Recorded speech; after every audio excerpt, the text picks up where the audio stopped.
اور آپ دیکھیں کتنی تبدیلی آ رہی ہے, لوگوں کے اصلی چہرے سامنے آ رہے ہیں. یعنی وہ ایک مفتی جس کے اکثر اسکینڈل عورتوں کے ساتھ نکلتے ہیں, اور ملتان کا نام لیے بغیر, اس کی آڈیو لیکس ہوئی ہیں جس میں اس نے کہا یہ کہاں کا شیخ الاسلام ہے, اس نے بڑے بڑے گندے الفاظ ان کے بارے میں استعمال کیے ہیں. تو میرا خیال ہے یہ بات ہمارے اسٹوڈنٹس کو اور باقی امت کو بتانے کے لیے کافی ہے کہ اگر ایک فرقے کا مفتی اعظم پلانٹ ارتھ دیوبند مفتی تقی عثمانی ایک مسئلے میں فقہ حنفی سے ذرا سا ڈیویٹ کرے تو اس کے اپنے علماء اسے شیخ الاسلام سے نہیں اسلام سے خارج کر دیتے ہیں. تو سرکار مجھے آپ کو کہاں سے انہوں نے قبول کرنا ہے؟ لہٰذا جہاں کہیں آپ کو کوئی وہم ہے نا کہ ان کے ساتھ کوئی مل بیٹھ کے وہ بات ہو سکتی ہے, نو, ایک کہانی ختم. ان کے ساتھ کوئی کمپرومائز نہیں ہو سکتا.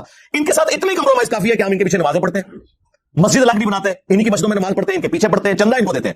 ٹھیک ہے جی, یہ ان کے ساتھ اتنا کمپرومائز کافی ہے. باقی آپ کہیں کہ یہ اکٹھے ہو سکتے ہیں کبھی بھی؟ ہاں, اکٹھے ہونے کی پہلی شرط یہ ہے کہ سب سے پہلے اپنا فرقہ آپ کو چھوڑنا ہوگا. ویسے تو کہتے ہیں نا جی اپنا چھوڑو نا کسی کا چھیڑو نا, گمراہ ہی مر جاؤ. یعنی کہ مطلب یہ کہ اگر قادیانی ہو تو اپنا چھوڑو نا کسی کو نہیں ہوتے آئی گمراہ ہے سرکار.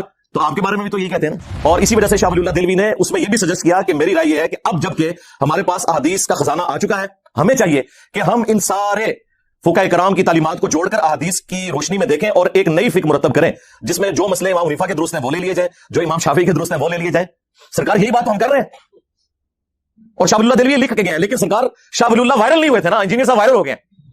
مسئلہ یہ ہے کہ ایک سیکورٹی گارڈ بھی انجینئر صاحب کی ویڈیو دیکھ رہا ہے, ایک جنرل بھی ویڈیو دیکھ رہا ہے, ایک سپریم کورٹ کا جج بھی دیکھ رہا ہے, ایک رانی بام بھی دیکھ رہا ہے, ایک ڈاکٹر بھی دیکھ رہا ہے, ایک انجینئر بھی دیکھ رہا ہے. اور وہ مولوی جو کہ قرآن و سنت کے دشمن ہیں وہ نہیں دیکھ رہے یا چھپ چھپ کے دیکھ رہے ہیں, لیکن ان کے بچے ضرور دیکھ رہے ہیں, کیونکہ ہم ان کی بیٹھکوں میں ان کی اجازت کے بغیر یوٹیوب کے ذریعے موبائلوں میں داخل ہو چکے ہیں الحمدللہ. تو میں سب سے پہلے سلام انہی حنفیوں کو پیش کروں گا جنہوں نے مفتی صاحب کو گالیاں نکالی ہیں کہ آپ واقعی سچے حنفی ہو, کیونکہ حنفیت کی بنیاد یہ ہے کہ قرآن و سنت اور اجماع کو پیچھے رکھ کے اپنے بابوں کے جو خیالات ہیں, ان کے نظریات ہیں, انہیں آگے لے کے آنا ہے. تو میں آپ کو سلام پیش کرتا ہوں, آپ واقعی ایک نمبر ہے.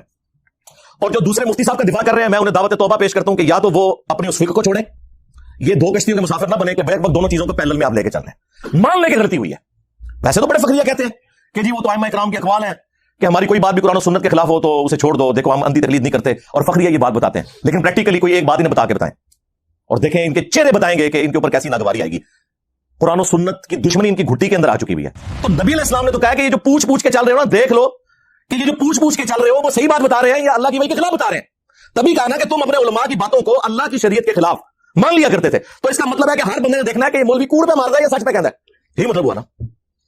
وہاں تو کسی نے کہا کہ ہم تو ناقص العقل ہیں, ہم جاہل ہیں, ہم کیسے دیکھ سکتے ہیں کہ قرآن و سنت میں کیا لکھا ہوا ہے یا رسول اللہ, یہ تو علماء کا کام ہے نا.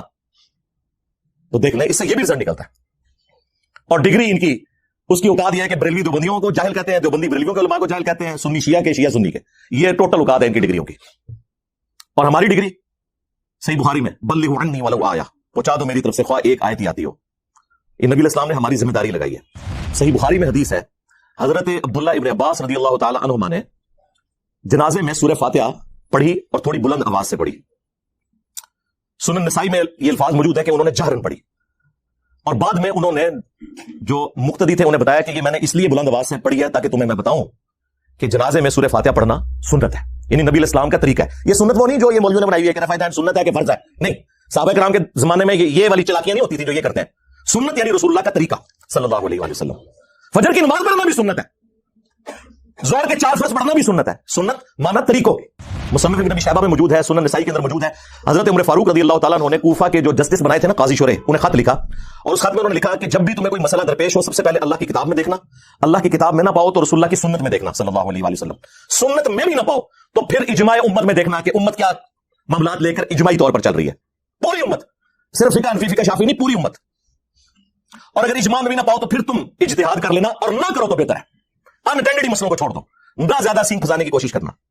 تو اس میں اہل سنت کا منہج پتہ چل گیا, قرآن سنت اور اس کے بعد اجماع اور پھر اجتہاد. جب تک قرآن و سنت میں کوئی چیز موجود ہے تو آپ کو نیچے جانے کی ضرورت ہی نہیں ہے.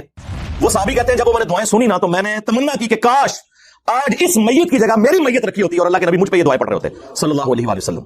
صلو علی محمد و آل محمد, اللہم صلی علی محمد و علی آل محمد. بلکہ مصنف ابن ابی شیبہ میں ابراہیم نخعی کا قول ہے جس کے اوپر پوری فقہ حنفی کھڑی ہوئی ہے, کیونکہ وہ کہتے ہیں کہ امام حنیفہ جو ہیں وہ ان کے پوتا شاگرد ہیں, ان کی مسند پہ آگے بیٹھے ہیں.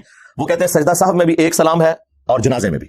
اچھا وہ پہلی بات پہ تو حنفی عمل کر رہے ہیں, سجدہ صاحب کے تو 5 طریقے ثابت ہیں, جس طریقے سے حنفی کرتے ہیں وہ بھی ثابت ہے, تابعین سے ہم اسے غلط نہیں کہتے. لیکن جہاں سے وہ لے رہے ہیں اس میں موجود ہے کہ صاحب میں ایک سلام ہے, یعنی تشہد پڑھنے کے بعد ایک سلام پھیرنا ہے آپ نے اور پھر 2 سجدے کرنے ہیں. جو بعد میں آپ 2 سلام پھیرتے ہیں وہ تو نماز مکمل کرنے کے ہوتے ہیں. اور جنازے میں بھی ایک سلام ہے. اچھا آدھی انہوں نے بات لی ہوئی ہے کہ وہ سجدہ صاحب اس طریقے پہ کرتے ہیں لیکن نماز جنازہ میں 2 طرف سلام پھیرتے ہیں. تو پوری آپ روایت لیں.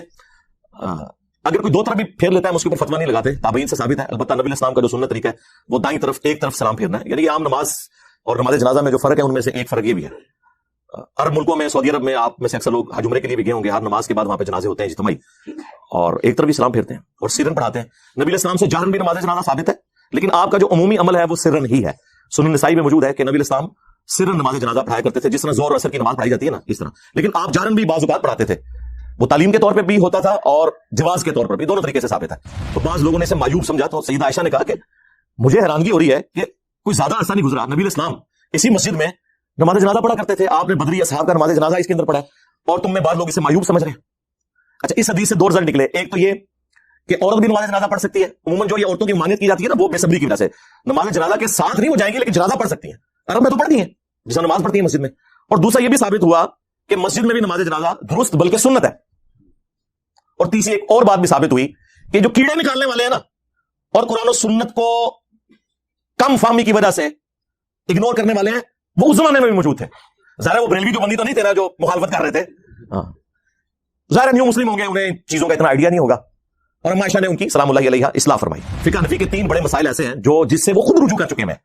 نمبر 1, مدینہ کو حرم امام حنیفہ رحمۃ اللہ علیہ نہیں مانتے تھے, فقہ حنفی والے مانتے ہیں. بخاری مسلم میں 50 سے زیادہ حدیث ہیں کہ مدینہ حرم ہے. نبی علیہ السلام نے کہا, اے اللہ, ابراہیم علیہ السلام نے مکے کو حرم بنایا تھا, میں مدینے کو حرم بناتا ہوں. اے اللہ, مدینے کے مد میں برکت عطا فرما, اس کے سا میں برکت عطا فرما. یہ میئرمنٹس کے انسٹرومنٹس ہیں جس طرح کلو گرام اور لیٹرز ہیں. اے اللہ, مدینے کی محبت ہمارے دل میں مکے کی طرح کر دے, بلکہ اس سے بھی زیادہ کر دے. کتنی دعائیں آپ نے فرمائی. تو آج بریلوی دیوبندی حنفی جو ہیں وہ مدینے کو حرم مانتے ہیں. دوسرا, امام حنیفہ رحمۃ اللہ علیہ شوال کے 6 روزوں کو بدعت سمجھتے تھے. ایون امام مالک جو مدینہ شریف میں رہتے ہیں, وہ الموطا امام مالک میں لکھ رہے ہیں کہ میں نے اہل مدینہ کو شوال کے 6 روزے رکھتے ہوئے نہیں پایا, حالانکہ اب سب رکھ رہے ہیں. بخاری کو چھوڑ کے باقی جو 5 کی 5 کتابیں اہل سنت کی, مسلم, ابو داؤد, ترمذی, نسائی, ابن ماجہ میں یہ حدیث موجود ہے کہ جو رمضان کے بعد شوال کے 6 روزے رکھ لے وہ ایسا ہے جیسا کہ پورے سال کے روزے اس نے رکھے, اور پوری زندگی رکھتا ہے تو پوری زندگی کے روزے. اس میں آپ کی مرضی ہے کہ وہ پورے مہینے میں کسی بھی وقت رکھ لیں. یہ نہیں ہے کہ ایک فوراً بعد رکھ لیں, یہ ساتھ ہی شروع کر دیں, جب آپ کا دل کرے آپ نے اس ایک مہینے میں 6 روزے پورے کر لیں. تو حنفیوں نے یہ ان کا مسئلہ چھوڑ دیا. امام حنیفہ جو ہے عقیقے کو زمانے جاہلیت کی رسم مانتے تھے, جبکہ بخاری میں موجود ہے نبی علیہ السلام نے فرمایا کہ بچے کی طرف سے عقیقہ کرو. ترمذی ابو داؤد میں موجود ہے نبی علیہ السلام نے فرمایا لڑکے کی طرف سے 2 بکرے یا بکریاں اور لڑکی کی طرف سے 1 کرو. بچے کی جان گروی ہوتی ہے عقیقے کے, بس خون بہاؤ. خون مانا ہے پوری جان دینی آپ نے, یہ گائے میں اسے نہیں ڈالنا ہے, بکرا یا بکری. تو یہ 3 مسئلے ایسے جو چھوڑ دیے انہوں نے. باقی فقہ حنفی والوں کو ہم ریکویسٹ کریں گے کہ آپ ذرا اپنے بابا جی جنہیں سارے بابا مانتے ہیں, شاہ ولی اللہ دہلوی, ان کی کتاب حجت اللہ البالغہ پڑھ کے تو دیکھیں. انہوں نے تقلید کے بارے میں جو طبیعت آپ لوگوں کی صاف کی ہوئی ہے, انہوں نے کہا کہ امت کی گمراہی کی سب سے بڑی وجہ یہ اندھی تقلید ہے. ہاں, انہوں نے کہا کہ واجب ہے لوگوں کے اوپر کہ جب انہیں سنت پہنچ جائے تو وہ سنت کے مطابق عمل کریں, اپنے امام کے اقوال کو چھوڑ دیں. اور انہوں نے اس میں لکھا ہے جو بخاری اور مسلم سے بغض رکھے وہ سنیت سے خارج ہے. اور اس پہ اجماع ہے کہ بخاری اور مسلم کی تمام متصل الاسناد احادیث قطعی الصحت ہے, ان سے بغض رکھنے والا بدعتی ہے, وہ سنی نہیں ہو سکتا. تو مجھے بتائیں کون بغض رکھ رہا ہے؟ عزتیں اویل کر رہے ہیں قرآن و سنت کے نام کے اوپر, چندے اکٹھے کر رہے ہیں قرآن و سنت کے نام کے اوپر, سواریاں سوار کر رہے ہیں مکے اور مدینے کی آوازیں لگا کے, اور پھینکتے کہاں ہیں دیوبند اور بریلی میں جا کے.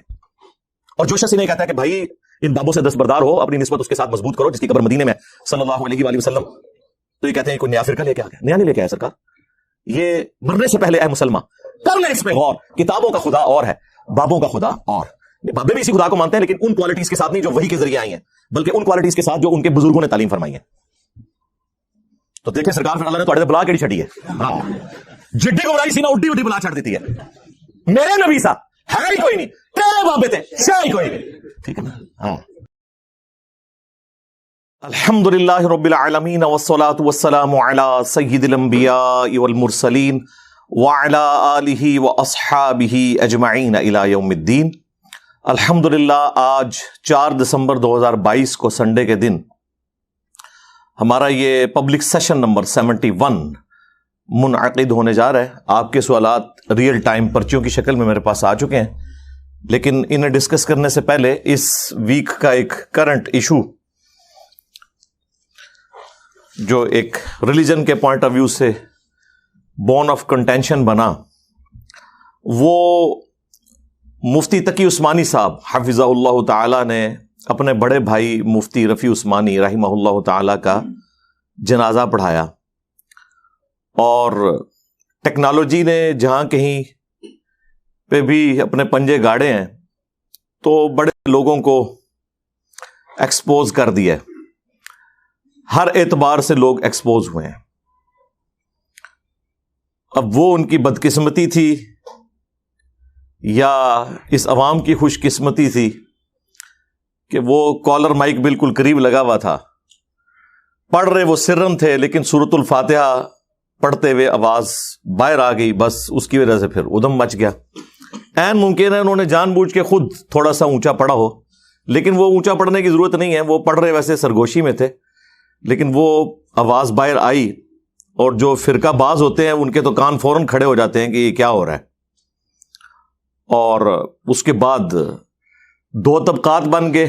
ایک وہ گروہ تھا جو ان کے حق میں بول پڑا, لیکن وہ بولا بھی فرقہ واریت کے انڈر کہ جی یہ جو سورہ فاتحہ پڑھی ہے انہوں نے, یہ ہمارے نزدیک بھی جائز ہے, لیکن ثنا کے طور پر, قرآن کے طور پر نہیں, کیونکہ ہم نے تو ہر وہ بات کرنی ہے جو اللہ کے محبوب صلی اللہ علیہ وآلہ وسلم کی تعلیمات کے اپوزٹ ہو. تو ہم یہ کیسے مان لیں کہ سورہ فاتحہ نماز جنازہ میں پڑھی جائے؟ تو وہ ثنا کے طور پر, تعریفی کلمات کے طور پر پڑھی ہے. کچھ نے کہا جی وہ دعا کے طور پر پڑھی جا سکتی ہے. بھئی دعا کے طور پہ پڑھی جائے گی تو پھر تو تیسری تکبیر کے بعد پڑھی جائے گی, وہ تو پہلی تکبیر کے بعد پڑھ رہے تھے. اور جو صحیح سچے کٹر ٹھیٹھ حنفی, جس طرح وہ ہمارے مفتی سعید صاحب فرماتے ہیں, وہ تھے نا, وہ بالکل انہوں نے دلیری سے کہا کہ یہ کہاں کا شیخ الاسلام ہے, اس کو نہیں پتا 1400 سال سے ہمارا جو ایک مذہب چلتا آ رہا ہے اس کے خلاف اس نے ایک ایکٹیویٹی پرفارم کر دی. سرکار 1400 سال نہیں نا, یہ 1100-1200 سال. جو بخاری مسلم میں حدیث ہے, سب سے بہتر زمانہ میرا, پھر میرے صحابہ کا, پھر تابعین کا, پھر تبع تابعین کا, اس کے بعد جھوٹے لوگ پیدا ہوں گے, امانت میں خیانت کریں گے اور موٹاپے کو پسند کریں گے. یہ اس زمانے کی آپ کی بنائی ہوئی فقہ ہے. امام ابو حنیفہ رحمہ اللہ تعالیٰ کو ہم کوئی کنڈیم نہیں کرتے اس حوالے سے. ان کے پاس جتنے لمیٹڈ ریسورسز تھے انہوں نے بیسٹ پرفارم کیا. ان کا یہ کہہ دینا ہی کافی ہے کہ ہماری کوئی بات بھی قرآن و سنت کے, ایون صحابہ کے اقوال کے خلاف ہو تو اسے چھوڑ دو. حجت اللہ البالغہ میں شاہ ولی اللہ دہلوی, جنہیں بریلوی, دیوبندی, اہل حدیث تینوں 12ویں صدی کا مجدد مانتے ہیں. صرف عجم میں نہیں, عرب کے لوگ بھی انہیں بڑی قدر کی نگاہ سے دیکھتے ہیں اس کتاب کی وجہ سے. وہ اردو میں ٹرانسلیٹ ہو چکی ہے, لیکن ہمارے درس نظامی کے کورس کے اندر اس کے نوٹس پڑھائے جاتے ہیں. میں بلیو ایریا کی مسجد میں آج سے آلموسٹ 14 سال پرانی میں بات کر رہا ہوں, دیوبندیوں کی ایک مسجد میں بیٹھا ہوا تھا. تو وہاں مفتی صاحب سے ایک ڈسکشن شروع ہوئی, تو میں نے انہیں کہا کہ حجت اللہ البالغہ میں تو شاہ ولی اللہ دہلوی نے تقلید کو اس امت کی خرابی کی سب سے بڑی وجہ بتایا, اور انہوں نے تو کنڈیم کیا ہے اندھی تقلید کو. وہ کہتے ہیں کہ قرآن و سنت کے دلائل کے اندر اندر آپ نے کسی کی بات ماننی ہے, اور انہوں نے تو ائمہ اربعہ کے اقوال نقل کیے ہیں. وہ بندہ انکاری ہو گیا, وہ کہتا ہے میں نے پڑھی ہوئی ہے. میں نے کہا آپ نے پڑھی نہیں ہوگی, آپ نے صرف نوٹس پڑھے ہوں گے. لے کے آئے حجت اللہ البالغہ, میں آپ کو نکال کے دیتا ہوں. خیر وہ اٹھے نہیں پھر وہاں سے لینے کے لیے, کیونکہ انہیں اندازہ ہو گیا کہ ہمارے ساتھ کام ہمارے بڑوں نے ڈالا ہوا ہے. یہ ان لوگوں کا حال ہے. تو شاہ ولی اللہ دہلوی نے ایک چیپٹر اس میں یہ بھی باندھا ہے کہ امام شافعی رحمۃ اللہ علیہ نے جب فقہ حنفی کو اور فقہ مالکیہ کو دقت نظر سے پڑھنا شروع کیا تو انہیں اندازہ ہو گیا کہ اس کے اندر تو کئی ایک چیزیں ہیں جو صراحتاً مرفوع احادیث کے خلاف ہیں. پھر انہوں نے اس کی کھوج لگائی کہ یہ ٹوٹی کمند کہاں, تو انہیں اندازہ ہوا کہ امام مالک اور امام حنیفہ ان کے اندر ایک کمزوری تھی کہ وہ تابعین کے اقوال سے بھی حجت پکڑتے تھے. یہ کوئی ایسی کمزوری نہیں ہے جسے کوئی کمزوری کہا جائے, لیکن جب صحیح احادیث آ جائیں تو پھر تو تابعین کے وہ قیاس یا ان کے کیے ہوئے اجتہاد تو قبول نہیں کیے جائیں گے. تو پھر انہوں نے اس کی ریمیڈی کی. اسی لیے آپ کو فقہ شافعیہ میں اور فقہ حنبلیہ کے اندر بہت کم کمزوریاں نظر آئیں گی, اور اس کو ایپیکس پہ پہنچایا امام بخاری اور امام مسلم نے. انہوں نے تو پھر کسی کو نہیں چھوڑا, سب سے اختلاف کیا. اور اسی وجہ سے شاہ ولی اللہ دہلوی نے اس میں یہ بھی سجیسٹ کیا کہ میری رائے یہ ہے کہ اب جب کہ ہمارے پاس احادیث کا خزانہ آ چکا ہے, ہمیں چاہیے کہ ہم ان سارے فقہاء کرام کی تعلیمات کو جوڑ کر احادیث کی روشنی میں دیکھیں اور ایک نئی فقہ مرتب کریں, جس میں جو مسئلے امام حنیفہ کے درست ہیں وہ لے لیے جائیں, جو امام شافعی کے درست ہیں وہ لے لیے جائیں, سرکار یہی بات تو ہم کر رہے ہیں، اور شاہ ولی اللہ دہلوی لکھ کے گئے ہیں، لیکن سرکار شاہ ولی اللہ وائرل نہیں ہوئے تھے نا، انجینئر صاحب وائرل ہو گئے ہیں۔ مسئلہ یہ ہے کہ ایک سیکیورٹی گارڈ بھی انجینئر صاحب کی ویڈیو دیکھ رہا ہے، ایک جنرل بھی ویڈیو دیکھ رہا ہے، ایک سپریم کورٹ کا جج بھی دیکھ رہا ہے، ایک ریڑھی مان بھی دیکھ رہا ہے، ایک ڈاکٹر بھی دیکھ رہا ہے، ایک انجینئر بھی دیکھ رہا ہے، اور وہ مولوی جو کہ قرآن و سنت کے دشمن ہیں وہ نہیں دیکھ رہے یا چھپ چھپ کے دیکھ رہے ہیں، لیکن ان کے بچے ضرور دیکھ رہے ہیں، کیونکہ ہم ان کی بیٹھکوں میں ان کی اجازت کے بغیر یوٹیوب کے ذریعے موبائلوں میں داخل ہو چکے ہیں الحمدللہ۔ تو اب اس وجہ سے زیادہ فتنہ کھڑا ہو گیا، یعنی وہ پنجابی والا فتنہ نہیں، عربی والا آزمائش۔ تو یہ ان لوگوں کی حالت ہے، یہ یعنی صفائیاں پیش کر رہے ہیں کہ فقہ حنفی بھی صحیح ہے اور مفتی صاحب بھی صحیح ہیں، اور جو کٹر ٹھیٹ سچے حنفی ہیں وہ کہہ رہے ہیں نہیں مفتی صاحب کی ایسی کی تیسی۔ تو میں سب سے پہلے سلام انہی حنفیوں کو پیش کروں گا جنہوں نے مفتی صاحب کو گالیاں نکالی ہیں کہ آپ واقعی سچے حنفی ہو، کیونکہ حنفیت کی بنیاد یہ ہے کہ قرآن و سنت اور اجماع کو پیچھے رکھ کے اپنے بابوں کے جو خیالات ہیں، ان کے نظریات ہیں، انہیں آگے لے کے آنا ہے۔ تو میں آپ کو سلام پیش کرتا ہوں، آپ واقعی ایک نمبر ہیں۔ اور جو دوسرے مفتی صاحب کا دفاع کر رہے ہیں، میں انہیں دعوت توبہ پیش کرتا ہوں کہ یا تو وہ اپنی اس فکر کو چھوڑیں، یہ دو کشتیوں کے مسافر نہ بنے کہ بیک وقت دونوں چیزوں کو پیرلل میں آپ لے کے چل رہے ہیں۔ مان لے کے غلطی ہوئی ہے، ویسے تو بڑے فخریہ کہتے ہیں کہ جی وہ تو ائمہ کرام کے اقوال ہیں کہ ہماری کوئی بات بھی قرآن و سنت کے خلاف ہو تو اسے چھوڑ دو، دیکھو ہم اندھی تقلید نہیں کرتے، اور فخریہ یہ بات بتاتے ہیں، لیکن پریکٹیکلی کوئی ایک بات انہیں بتا کے بتائیں اور دیکھیں ان کے چہرے بتائیں گے کہ ان کے اوپر کیسی ناگواری آئے گی۔ قرآن و سنت کی دشمنی ان کی گھٹی کے اندر آ چکی ہوئی ہے، یعنی یہ کوئی جان بوجھ کے نہیں ہے، انجانے میں، شیطان بھی ظاہر ہے اسی طریقے سے داخل ہوا ہے۔ اب وہ ان کے اندر حمیت، اتخذوا احبارہم ورہبانہم اربابا من دون اللہ، یہود و نصارہ نے اپنے علماء کو اور اپنے صوفیوں اور جوگیوں کو رب مان لیا ہوا تھا اللہ کے مقابلے پر۔ اب اس آیت مبارکہ کی شرح میں ایک حدیث ہے، اس کی صحت پہ اختلاف ہے، لیکن شیخ البانی اس کو حسن درجے میں مانتے ہیں، جامعہ ترمذی میں ہے، مسند احمد کے اندر موجود ہے، اور شاہ ولی اللہ دہلوی نے بھی تقلید کے رد میں اس حدیث کو حجت اللہ البالغہ میں نقل کیا ہے کہ حاتم طائی جو تھے مشہور عرب کے ایک سخی، ان کے بیٹے مسلمان ہو گئے، عدی ابن حاتم، وہ نبی اسلام کے پاس حاضر ہوئے اور کہا کہ یا رسول اللہ قرآن میں ایک آیت ایسی ہے جو مجھے کھٹکتی ہے، میں چاہ رہا ہوں میں آپ سے اس کا فہم سمجھ لوں۔ یہ جو سورہ توبہ کی آیت نمبر 31، اتخذوا احبارہم ورہبانہم اربابا من دون اللہ، کہ یہود و نصارہ نے اللہ کے مقابلے پر اپنے مولویوں کو، صوفیوں کو، جوگیوں کو، بزرگوں کو، بزرگان دین کو، علماء کرام کو، علماء کرام کو، کرائم انگلش والا علماء سو کے لیے وہ بھی درست ہے اپنی جگہ، یہ جو رب مان لیا ہوا تھا۔ تو ہم تو خود عیسائی رہے، ہم نے تو کبھی عبادت نہیں کی اپنے علماء کی۔ تو نبی علیہ السلام نے فرمایا کہ کیا تم اپنے علماء اور صوفیوں، رہبان، ان جوگیوں کے کہنے کے اوپر اللہ کی طرف سے جو چیز حلال تھی ان کے کہنے پہ اسے حرام، اور جو اللہ نے حرام کی تھی ان کے کہنے پہ اسے حلال نہیں مان لیا کرتے تھے؟ ان کا یا رسول اللہ ایسے ہی تھا۔ تو فرمایا یہی تو رب بنانا ہے، کیونکہ شریعت کا کسٹوڈین اللہ ہے، وہ ڈیسائیڈ کرے گا، یہ رب ماننا ہے ان کو۔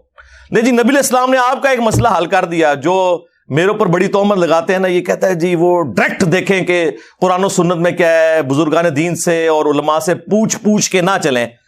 تو نبی علیہ السلام نے تو کہا کہ یہ جو پوچھ کے چل رہے ہو نا، دیکھ لو کہ یہ جو پوچھ کے چل رہے ہو وہ صحیح بات بتا رہے ہیں یا اللہ کی وحی کے خلاف بتا رہے ہیں۔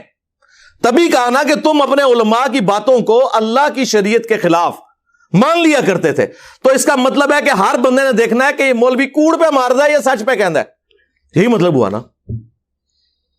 وہاں تو کسی نے نہیں کہا کہ جی ہم تو ناقص العقل ہیں، ہم جاہل ہیں، ہم کیسے دیکھ سکتے ہیں کہ قرآن و سنت میں کیا لکھا ہوا ہے یا رسول اللہ، یہ تو علماء کا کام ہے نا۔ تو دیکھ لیں، اس سے یہ بھی رزلٹ نکلتا ہے۔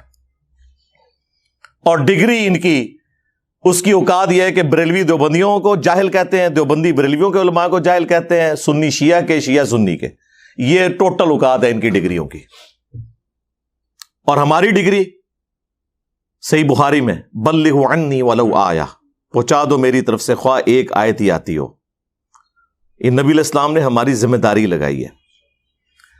خیر یہ ایک ٹاپک الگ سے ہے، میں اس طرف واپس آتا ہوں. جو تقی عثمانی صاحب نے نماز جنازہ میں سورہ فاتحہ پڑھی تو یہ انہوں نے کوئی خلاف سنت کام نہیں کیا، صحیح طریقہ یہی ہے.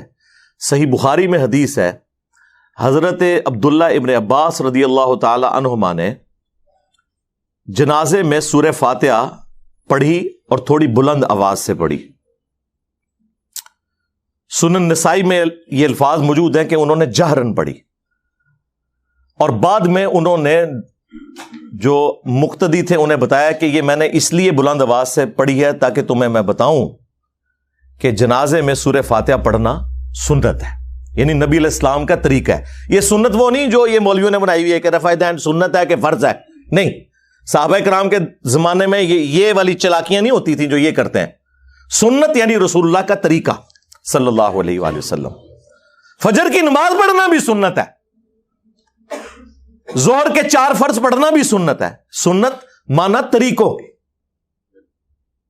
تو اور سنن نسائی میں موجود ہے، ساتھ ایک سورت بھی ملائی انہوں نے، اور پھر آڈینس سے کہا کہ یہ میں نے اس لیے کیا تاکہ تمہیں معلوم ہو جائے کہ یہ نبی صلی اللہ علیہ وآلہ وسلم کی سنت ہے. اب میں حنفیوں سے یہ پوچھوں گا کہ اللہ کے بندو، تم لوگ تو کہتے تھے کوئی صحیح حدیث مل جائے تو وہی ہمارا مذہب ہے. اب تو حدیث مل گئی نا، اب تمہارے اجتہاد کہاں گئے؟ انہیں پھینکو اب ردی کی ٹوکری میں. مصنف ابن ابی شیبہ میں موجود ہے، سنن نسائی کے اندر موجود ہے. حضرت عمر فاروق رضی اللہ تعالیٰ عنہ نے کوفہ کے جو جسٹس بنائے تھے نا، قاضی شریح، انہیں خط لکھا، اور اس خط میں انہوں نے لکھا کہ جب بھی تمہیں کوئی مسئلہ درپیش ہو، سب سے پہلے اللہ کی کتاب میں دیکھنا، اللہ کی کتاب میں نہ پاؤ تو رسول اللہ کی سنت میں دیکھنا صلی اللہ علیہ وآلہ وسلم. سنت میں بھی نہ پاؤ تو پھر اجماع امت میں دیکھنا کہ امت کیا معاملات لے کر اجماعی طور پر چل رہی ہے. پوری امت، صرف فقہ حنفی فقہ شافعی نہیں، پوری امت. اور اگر اجماع میں بھی نہ پاؤ تو پھر تم اجتہاد کر لینا، اور نہ کرو تو بہتر ہے. انٹینڈڈ ہی مسئلوں کو چھوڑ دو، نہ زیادہ سینگ پھنسانے کی کوشش کرنا. تو اس میں اہل سنت کا منہج پتہ چل گیا، قرآن، سنت، اور اس کے بعد اجماع اور پھر اجتہاد. جب تک قرآن و سنت میں کوئی چیز موجود ہے تو آپ کو نیچے جانے کی ضرورت ہی نہیں ہے، کیونکہ ٹاپ پرائرٹی تو قرآن و سنت ہے. اور یہ حدیث اس بات پر دلالت کرتی ہے کہ یہ سنت ہے کہ نماز جنازہ کے اندر سورہ فاتحہ پڑھی جائے. اہل حدیث حضرات پڑھتے ہیں، علماء عرب بھی پڑھتے ہیں. یہاں پہ انہوں نے اپنی نشانی بنائی ہوئی تھی. بخاری مسلم دونوں میں حدیث ہے کہ نبی صلی اللہ علیہ وآلہ وسلم جنازے میں 4 تکبیرات کہا کرتے تھے. اور ایک حدیث صحیح مسلم کی ہے جس میں ہے کہ نبی علیہ السلام جنازے میں 5 تکبیرات بھی کہا کرتے تھے. یعنی یہ دونوں عمل ثابت ہیں، 4 تکبیرات بھی اور 5 بھی. ہمارے جو استاد تھے شیخ زبیر لیزئی رحمہ اللہ تعالیٰ، ان کے جنازے میں 5 تکبیرات ہوئی تھی. انہوں نے وصیت کی تھی کہ میرے جنازے میں 5 تکبیرات ہونی چاہیے، یہ سنت بھی زندہ ہو. اہل تشیع تو 5 تکبیرات ہی کہتے ہیں، اہل سنت کے ہاں عموماً 4 تکبیرات ہی کہی جاتی ہیں. ہاں اہل حدیث حضرات کو چونکہ سنت کا پتہ ہے تو وہ 5 پہ بھی عمل کرتے ہیں، 4 پہ بھی عمل کرتے ہیں. اور اس میں آپ نے پہلی تکبیر کے بعد سورۃ الفاتحہ اور ساتھ ایک سورت ملانی ہے. ثنا پڑھنا کوئی ثابت نہیں ہے، اور جو ان کی ثنا ہے نا وجل ثناؤ کا، وہ تو ویسے ہی کوئی نہیں ثابت. ویسے نماز میں ہے ثنا، جامعہ ترمذی کے اندر ہے، صحیح مسلم میں بھی موجود ہے، سبحانک اللہم وبحمدک وتبارک اسمک وتعالی جدک ولا الہ غیرک، عام نمازوں کے لیے. جنازہ میں سورہ فاتحہ ہے اور ایک سورت ملانا ہے. دوسری تکبیر کے بعد آپ نے درود شریف پڑھنا ہے. ان کا بنایا ہوا درود شریف نہیں، جو بخاری مسلم میں ہے، درود ابراہیمی جو آپ نماز میں پڑھتے ہیں. اور تیسری تکبیر کے بعد آپ نے دعائیں مانگنی ہیں. دعائیں کافی ساری آئی ہیں. ایک تو مشہور دعا ہے جو جامعہ ترمذی میں، ابو داؤد میں، سنن نسائی میں، مشکات میں موجود ہے، اللہم اغفر لحینا ومیتنا وشاہدنا وغائبنا. یہ پوری دعا عام مسلمانوں نے یہی والی یاد کی ہوئی ہے. اور مسلم شریف میں ایک حدیث ہے، وہ صحابی بڑی رکت انگیز حدیث ہے. وہ کہتے ہیں کہ میں نے نبی علیہ السلام کے پیچھے جنازہ پڑھا تو آپ نے میت کے لیے دعائیں فرمائی، اور ظاہر تھوڑی بلند آواز سے کی. تو صحابہ کرام نے وہ یاد کر لی دعائیں. وہ تو کمال کے الفاظ ہیں. نبی علیہ السلام نے دعا کی, اے اللہ اس پہ رحم فرما, اسے بخش دے, اس کی مہمان نوازی فرما, اے اللہ اسے اپنے گھر والوں سے بہتر گھر والے عطا فرما, اسے اس کی بیوی سے اچھی بیوی عطا فرما. بڑی رکت انگیز دعا ہے صحیح مسلم کے اندر. وہ ہم انشاءاللہ یہ ساری احادیث ڈسپلے کر دیں گے. وہ صحابی کہتے ہیں جب وہ میں نے دعائیں سنی نا تو میں نے تمنا کی کہ کاش آج اس میت کی جگہ میری میت رکھی ہوتی اور اللہ کے نبی مجھ پہ یہ دعائیں پڑھ رہے ہوتے صلی اللہ علیہ وآلہ وسلم. صلو علی محمد وآل محمد, اللہم صلی علی محمد وعلی آل محمد. تو تیسری تکبیر کے بعد آپ نے وہ دعائیں پڑھنی ہے, اور چوتھی تکبیر کے بعد آپ نے سلام پھیرنا ہے. اگر 5 تکبیرات ہوں گی تو پھر چوتھی کے بعد بھی دعائیں مانگنی ہوگی, اور 5ویں تکبیر کے بعد پھر آپ نے سلام پھیرنا ہے. اور سلام دائیں طرف پھیرنا سنت ہے. عرب سارے ملکوں میں دائیں طرف پھیرا جاتا ہے. یہاں پہ اہل حدیث تھوڑا سا وہ حنفیوں سے ڈرے ہوئے تھے, اب کچھ ان کو عقل آئی ہے, انہوں نے ایک طرف شروع کیا, ادروائز میجورٹی ابھی بھی 2 طرف پھیرتی ہے. سنن کبری البیہقی میں دونوں طرح کی احادیث موجود ہیں. 2 طرف سلام پھیرنے والی حدیث جو ہے اس میں تدلیس کا بھی ایشو ہے, ضعیف راوی بھی ہے, اور بھی ایشو ہے. اور جو ایک طرف سلام پھیرنے والی حدیث ہے وہ بالکل صحیح سند کے ساتھ ہے. بلکہ مصنف ابن ابی شیبہ میں ابراہیم نخعی کا قول ہے جس کے اوپر پوری فقہ حنفی کھڑی ہوئی ہے, کیونکہ وہ کہتے ہیں کہ امام حنیفہ جو ہیں وہ ان کے پوتا شاگرد ہیں, ان کی مسند پہ آ کے بیٹھے ہیں. وہ کہتے ہیں سجدہ سہو میں بھی ایک سلام ہے اور جنازے میں بھی. اچھا, وہ پہلی بات پہ تو حنفی عمل کر رہے ہیں. سجدہ سہو کے تو 5 طریقے ثابت ہیں, جس طریقے سے حنفی کرتے ہیں وہ بھی ثابت ہے, تابعین سے ہم اسے غلط نہیں کہتے. لیکن جہاں سے وہ لے رہے ہیں اس میں موجود ہے کہ سہو میں ایک سلام ہے, یعنی تشہد پڑھنے کے بعد ایک سلام پھیرنا ہے آپ نے, اور پھر 2 سجدے کرنے ہیں. جو بعد میں آپ 2 سلام پھیرتے ہیں وہ تو نماز مکمل کرنے کے ہوتے ہیں. اور جنازے میں بھی ایک سلام ہے.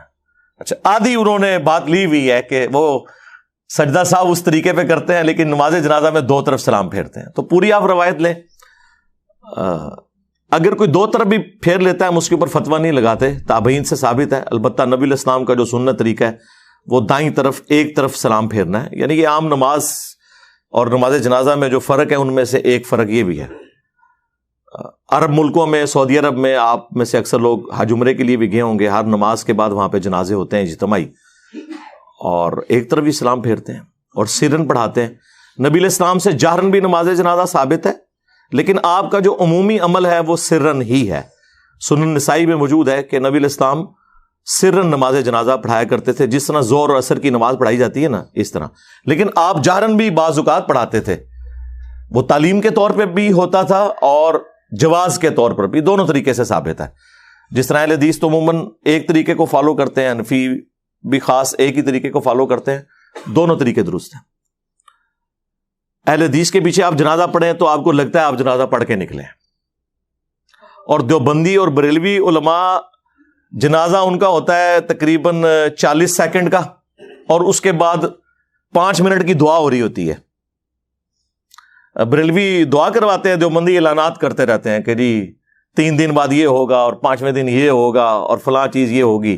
حالانکہ سنت یہ ہے کہ آپ نے جنازے کے بعد دعا نہیں کرنی بلکہ میت کو قبرستان لے کے جانا ہے. اور سنن ابی داؤد میں موجود ہے کہ دفنانے کے بعد اس کی قبر پہ کھڑے ہو کر اس کے لیے دعا کرنی ہے. نبی علیہ السلام نے فرمایا کہ اب اسے آزمایا جائے گا, اس سے سوالات پوچھے جائیں گے, تم اپنے بھائی کی قبر کے سوالوں کی استقامت کے لیے دعا کرو. وہاں پہ سنت ہے. اور وہ صحیح مسلم میں حضرت عمر بن عاص کی وہ رکت انگیز حدیث بھی موجود ہے جس میں انہوں نے اینڈ پہ وصیت کی تھی کہ جب میں مر جاؤں تو میری قبر پہ اتنی دیر بیٹھے رہنا جتنی دیر ایک اونٹ کو نہر کر کے اس کا گوشت تقسیم کیا جاتا ہے, تاکہ میں اپنی قبر سے مانوس ہوں اور اللہ کے آئے ہوئے مہمانوں کو جوابات دے سکوں. یعنی 2-2.5 گھنٹے قبر پہ بیٹھنا دفنانے کے بعد, یہ بھی سنت ہے. ظاہر سنت صحابہ کرام سے کوئی چیز ثابت ہو جائے گی تو وہ سنت اور دین کی کیٹیگری میں فال کرے گی. تو وہ دعا وہاں پہ آپ نے جا کے کرنی ہے. تو یہ نماز جنازہ کے بارے میں عموماً کہ یہ ایک متس مشہور ہے, اس لیے میں نے اس کو کلیئر کر دیا.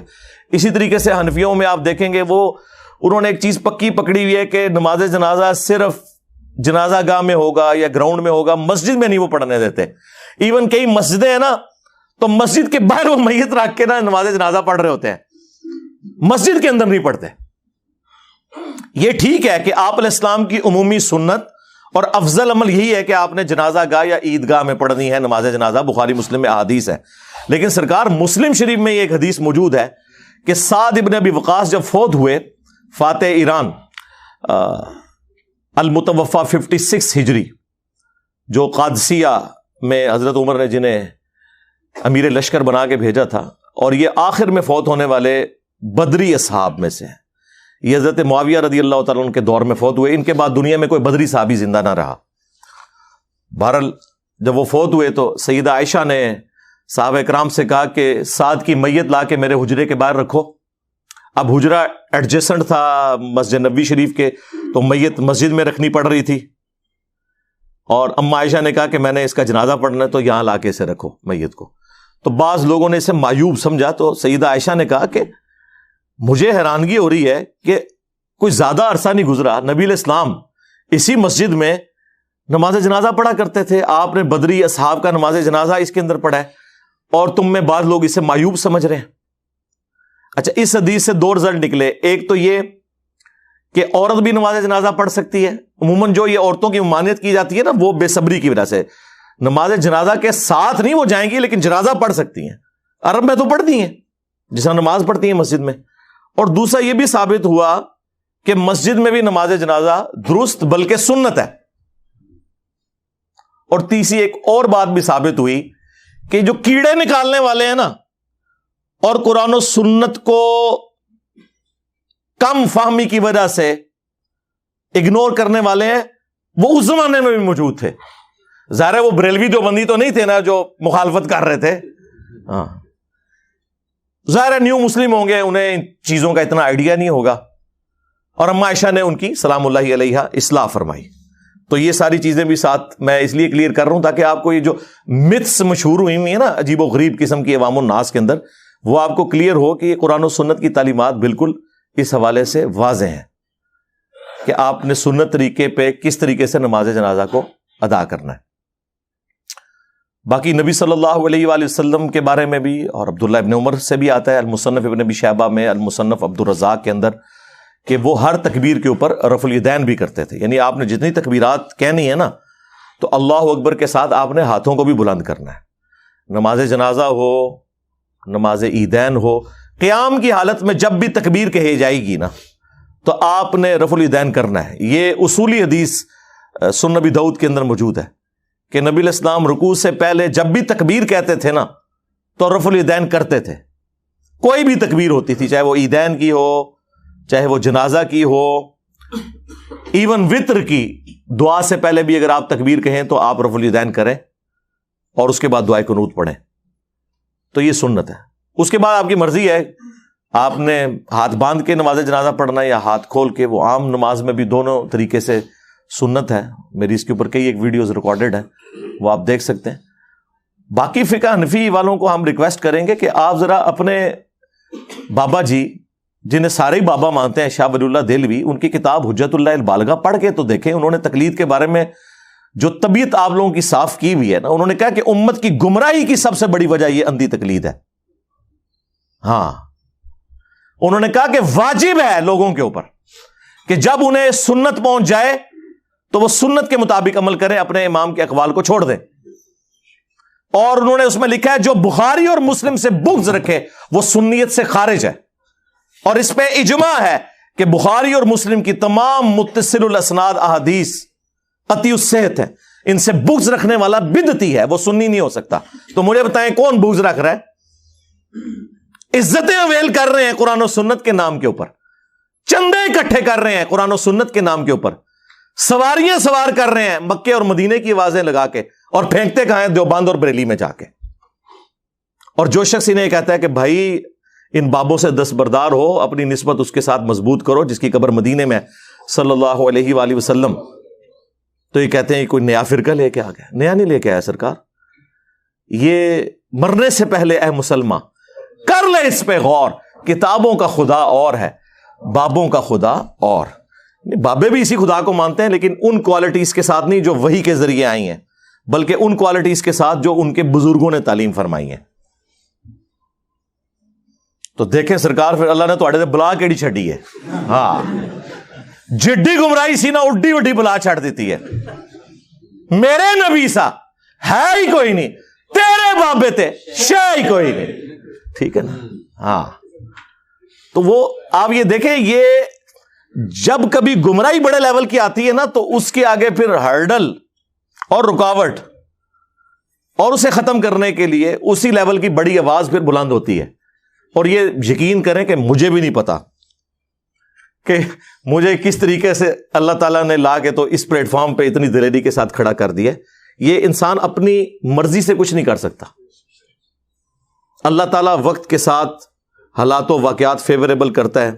ظاہر ہے کہ ابھی اس وقت جو ہم باتیں کر رہے ہیں, آج سے 15-20 سال پہلے تو تصور ہی نہیں تھا, ملک کے حالات ہی ایسے نہیں تھے. ہر چیز فیوریبل ہوتی ہے, اللہ تعالیٰ کی تائید شامل ہوتی ہے, تو پھر یہ معاملات بہتری کی طرف جاتے ہیں. تو ہم ان کو بار بار یہ چیز سمجھا رہے ہیں کہ اللہ سے ڈر جائیں, اپنی اصلاح کریں.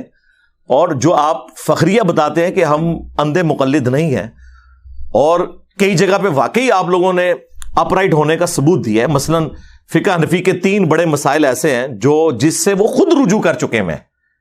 نمبر 1, مدینے کو حرم امام حنیفہ رحمۃ اللہ علیہ نہیں مانتے تھے, فقہ حنفی والے مانتے ہیں. بخاری مسلم میں 50 سے زیادہ احادیث ہیں کہ مدینہ حرم ہے. نبی علیہ السلام نے کہا, اے اللہ ابراہیم علیہ السلام نے مکے کو حرم بنایا تھا, میں مدینے کو حرم بناتا ہوں. اے اللہ مدینے کے مد میں برکت عطا فرما, اس کے سا میں برکت عطا فرما. یہ میئرمنٹس کے انسٹرومنٹس تھے, جس طرح کلو گرام اور لیٹرز ہیں. اے اللہ مدینے کی محبت ہمارے دل میں مکے کی طرح کر دے, بلکہ اس سے بھی زیادہ کر دے. کتنی دعائیں آپ نے فرمائی. تو آج بریلوی دیوبندی حنفی جو ہیں وہ مدینے کو حرم مانتے ہیں. دوسرا, امام حنیفہ رحمۃ اللہ علیہ شوال کے 6 روزوں کو بدعت سمجھتے تھے. ایون امام مالک جو مدینہ شریف میں رہتے ہیں, وہ الموطا امام مالک میں لکھ رہے ہیں کہ میں نے اہل مدینہ کو شوال کے 6 روزے رکھتے ہوئے نہیں پایا, حالانکہ اب سب رکھنے ہیں. بخاری کو چھوڑ کے باقی جو 5 کی 5 کتابیں اہل سنت کی, مسلم, ابو داؤد, ترمذی, نسائی, ابن ماجہ میں یہ حدیث موجود ہے کہ جو رمضان کے بعد شوال کے 6 روزے رکھ لے وہ ایسا ہے جیسا کہ پورے سال کے روزے اس نے رکھے, اور پوری زندگی رکھتا رہے تو پوری زندگی کے روزے. اس میں آپ کی مرضی ہے کہ وہ پورے مہینے میں کسی بھی وقت رکھ لیں. یہ نہیں ہے کہ ایک فوراً بعد رکھ لیں یا ساتھ ہی شروع کر دیں, جب آپ کا دل کرے آپ نے اس ایک مہینے میں وہ 6 روزے پورے کرنے ہیں. تو حنفیوں نے یہ ان کا مسئلہ چھوڑ دیا. امام حنیفہ جو ہے عقیقے کو زمانے جاہلیت کی رسم مانتے تھے, جبکہ بخاری میں موجود ہے نبی علیہ السلام نے فرمایا کہ بچے کی طرف سے عقیقہ کرو. ترمذی ابو داؤد میں موجود ہے نبی علیہ السلام نے فرمایا لڑکے کی طرف سے 2 بکرے یا بکریاں اور لڑکی کی طرف سے 1 کرو. بچے کی جان گروی ہوتی ہے عقیقے کے عوض خون بہاؤ.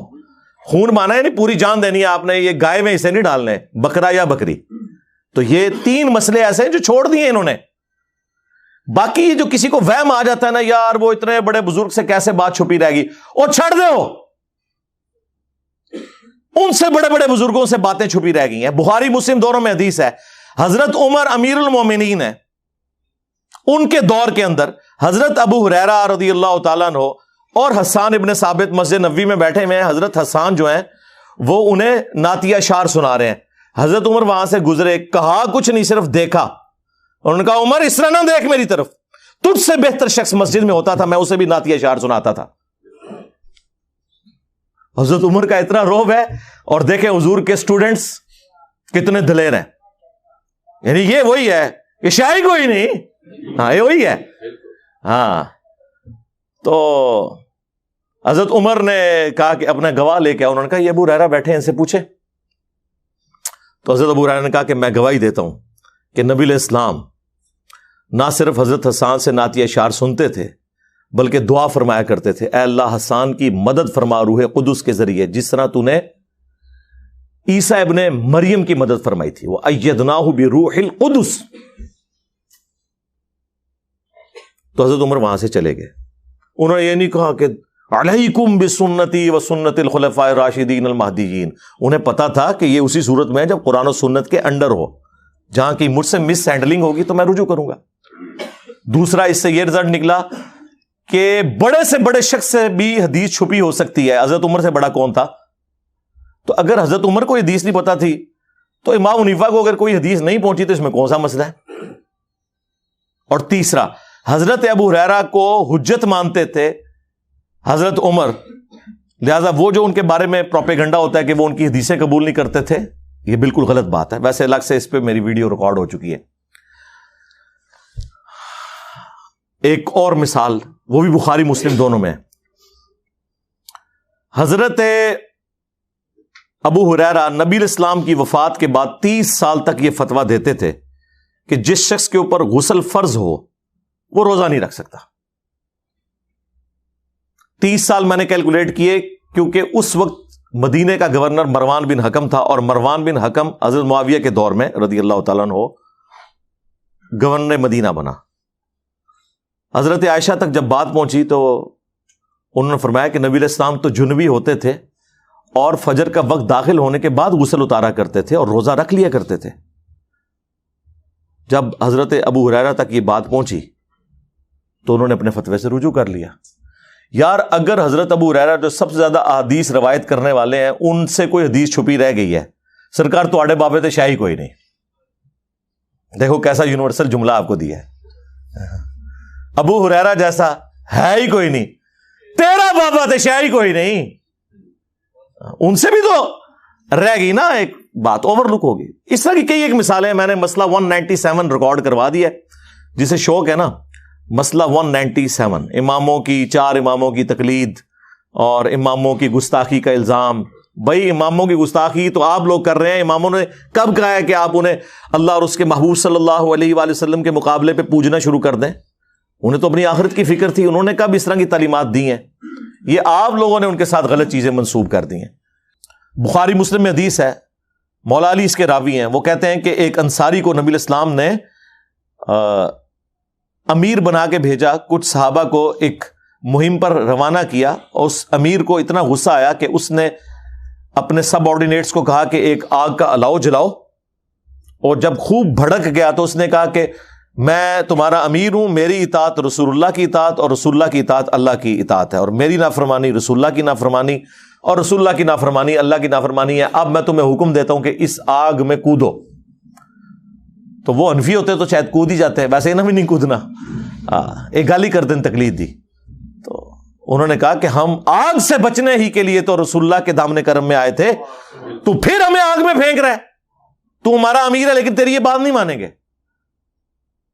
واپسی پہ جب نبی الاسلام کی خدمت میں یہ مقدمہ پیش ہوا تو بخاری مسلم کے الفاظ ہیں، نبی الاسلام نے فرمایا اگر تم اس آگ میں کود جاتے تو سیدھا جہنم کی آگ میں جا کے نکلتے. اللہ کی نافرمانی میں مخلوق کی اطاعت نہیں ہے. مخلوق کی اطاعت صرف معروف میں ہے، منکر میں نہیں ہے. تو مفتی تقی عثمانی صاحب مبارکباد کے مستحق ہیں کہ انہوں نے ایک جرت دکھائی ہے. کئی ایک معاملات میں پہلے بھی انہوں نے جرت دکھائی ہے، یہاں پہ بھی جو انہوں نے جرت دکھائی ہے ہم انہیں اپریشیٹ کرتے ہیں. اور ظاہر ہے ایک بڑا بندہ جب کوئی کام کرتا ہے تو اس کی وجہ سے پھر ایک چیز موضوع بحث بن جاتی ہے، لوگوں کے دماغوں کی گرہ کھلنا شروع ہو جاتی ہے. یہ ایک بہت بڑا ذریعہ تھا. اور پھر آپ کو پتا ہے کہ ہمیں فل ٹاس ملے تو ہم باؤنڈری سے نہیں اسٹیڈیم سے باہر پھینکتے ہیں، ٹھیک ہے نا. تو اونٹ تجھے فل ٹاس مارو پاویں یارکر مارو، میں اوور پچ بنا لینی ہے. ہاں کوئی شے آوے صحیح، کیونکہ یہ ایک موقع ہوتا ہے آپ لوگوں تک بات پہنچانے کا. اور آپ دیکھیں کتنی تبدیلی آ رہی ہے، لوگوں کے اصلی چہرے سامنے آ رہے ہیں. یعنی وہ ایک مفتی جس کے اکثر سکینڈل عورتوں کے ساتھ نکلتے ہیں، اور ملتان کا نام لیے بغیر اس کی آڈیو لیکس ہوئی ہیں جس میں اس نے کہا یہ کہاں کا شیخ الاسلام ہے. اس نے بڑے بڑے گندے الفاظ ان کے بارے میں استعمال کیے ہیں. تو میرا خیال ہے یہ بات ہمارے اسٹوڈنٹس کو اور باقی امت کو بتانے کے لیے کافی ہے کہ اگر ایک فرقے کا مفتی اعظم پلانٹ ارتھ دیوبند مفتی تقی عثمانی ایک مسئلے میں فقہ حنفی سے ذرا سا ڈیویٹ کرے تو اس کے اپنے علماء اسے شیخ الاسلام سے نہیں اسلام سے ہی خارج کر دیتے ہیں. تو سرکار مجھے آپ کو کہاں سے انہوں نے قبول کرنا ہے؟ لہذا جہاں کہیں آپ کو کوئی وہم ہے نا کہ ان کے ساتھ کوئی مل بیٹھ کے کوئی بات ہو سکتی ہے، نا ایک کہانی ختم. ان کے ساتھ کوئی کمپرومائز نہیں ہو سکتا. ان کے ساتھ اتنا ہی کمپرومائز کافی ہے کہ ہم ان کے پیچھے نمازیں پڑھتے ہیں، مسجد الگ نہیں بناتے، انہی کی مسجدوں میں نماز پڑھتے ہیں، ان کے پیچھے پڑھتے ہیں، چندہ ان کو دیتے ہیں. ٹھیک ہے جی، یہ ان کے ساتھ اتنا کمپرومائز کافی ہے. باقی آپ کہیں کہ یہ اکٹھے ہو سکتے ہیں کبھی بھی، ہاں اکٹھے ہونے کی پہلی شرط یہ ہے کہ سب سے پہلے اپنا فرقہ آپ کو چھوڑنا ہوگا. ویسے تو کہتے ہیں نا جی اپنا چھوڑو نہ کسی کا چھیڑو نہ, گمراہ ہی مر جاؤ. یعنی کہ مطلب یہ ہے کہ اگر قادیانی ہو تو اپنا چھوڑو نہ کسی کو چھیڑ. نہیں ہوتے آئی گمراہ ہے سرکار, تو آپ کے بارے میں بھی تو یہی کہتے ہیں نا. اعلیٰ حضرت کے قربان صدقے انہوں نے مسئلہ حل کر دیا, ورنہ تو میں آپ کو بتاتا کہ ایک دوسرے کو کافر کہتے ہیں, آپ لوگوں نے ماننا ہی نہیں تھا. یہ کفر سے بھی آگے احکام شریعت میں اعلیٰ حضرت فاضل بریلوی المتوفا 1340 ہجری بمطابق 1921 ان کی ڈیتھ ہوئی, 101 سال ہو چکا ہے. کچھ عرصہ پہلے انہوں نے اعلیٰ حضرت کا وہ 100 سالہ جشن اعلیٰ حضرت بھی منایا ہے. انہوں نے احکام شریعت میں جو فتووں کی ان کی کتاب ہے, یہ ملفوظات شریف نہیں ہے, خود فتوے لکھے ہیں. ان سے پوچھا گیا کہ یہ جو ذبیحہ ہے وہابیہ کا, اس کے بارے میں آپ کا کیا خیال ہے؟ تو انہوں نے کہا رکو ذرا صبر کرو ابھی بتاتا ہوں. انہوں نے کہا تو نے تو وہابیہ کا پوچھا, سن پھر دیکھ آج ہم ہر چیز کھول کھول کے تجھے بیان کریں گے. انہوں نے کہا کہ دیوبندی ہو, اہل حدیث وہابی ہو, رافضی شیعہ ہو, قادیانی ہو, نیچری ہو. نیچری وہ کہتے ہیں یہ جو سر سید احمد خان کے ماننے والے, جو نیچر میں بلیو کرنے والے, وہ ساروں کا ذکر کر. انہوں نے کہا یہ 1,00,000 دفعہ بھی اللہ کا نام لیں ذبیحہ مردار ہی رہے گا. یہ سب کے سب مرتد ہیں. مرتد کا مطلب کافر نہیں, اس سے اگلی بات کہ یہ واجب القتل ہیں. ویسے اعلیٰ حضرت سے مجھے اختلاف ہے, مرتد تب ہوتے جب یہ بریلوی چھوڑ کے ادھر آتے. مرتد کہاں سے ہوئے ہیں وہ, ان کا اپنا نظریہ ہے. اچھا, البتہ یہود و نصارہ کا ذبیحہ حلال ہے. یعنی اعلیٰ حضرت کے نزدیک یہود و نصارہ, اہل حدیث, دیوبند, شیعہ اور قادیانیوں سے بہتر ہے. یہ اس چکر میں پڑے ہوئے ہیں کہ یہ کوئی اتحاد امت کر لیں گے. بھائی بڑے نکال کے گئے ہوئے ہیں, اور پھر انہوں نے جو حسام الحرمین میں حرمین کی تلوار کے اندر انہوں نے تو لکھا ہے کہ ان کے کفر میں شک کرنے والا بھی کافر ہے علماء دیوبند کے. اور دیوبندیوں نے پھر اپنی روح راضی کی, المہند المفند میں انہوں نے لکھا کہ یہ جو احمد بریلوی ان کی جماعت ایک شیطانی لشکر ہے جو ہم پہ حملہ آور ہو گیا. جس طرح کے شیاطین انبیاء پر حملہ آور ہوتے تھے, یہ علماء دیوبند رضی اللہ عنہم پر حملہ آور ہوئے ہیں. 14ویں صدی کے مولویوں رضی اللہ عنہم تو ایک دوسرے کو نکالے بیٹھے ہوئے ہیں. اس لیے ان کے اوپر 4 نہیں 5 تکبیریں پڑے, ایک مجلس میں انہیں 3 طلاقیں دے کے ان سے جان چھڑا لیں. یہ ان کی اصلاح ممکن نہیں سوائے اس کے کہ آپ لوگوں کو قرآن و سنت کی تعلیمات بتائیں اور ان لوگوں کو ایکسپوز کریں کہ یہ کس طریقے سے دین کا مذاق اڑا رہے ہیں. اور یہی کام ہم کر رہے ہیں الحمدللہ. صلو علی محمد و آل محمد, اللہم صلی علی محمد وعلی آل محمد و اصحاب محمد و ازواج محمد اجمعین الی یوم الدین.